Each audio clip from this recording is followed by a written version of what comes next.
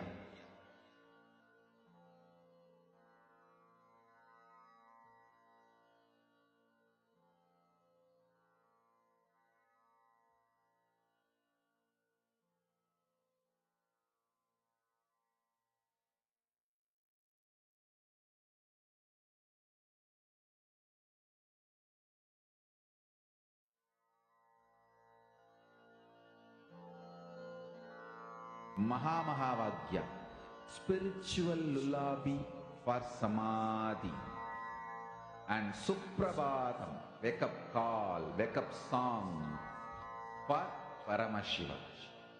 For Paramashiva to manifest. With this one spiritual powerful cognition, chant this Mahamahavagya. Om Nithyananda Paramashivoham. Om Nithyananda Paramashivoham. Om Nithyananda Paramashivoham. Om Nithyananda Paramashivoham. Om Nithyananda Paramashivoham. Om Nithyananda Paramashivoham. Om Nithyananda Paramashivoham. Om Nithyananda Paramashivoham. Om Nithyananda Paramashivoham. Om Nithyananda Paramashivoham. Om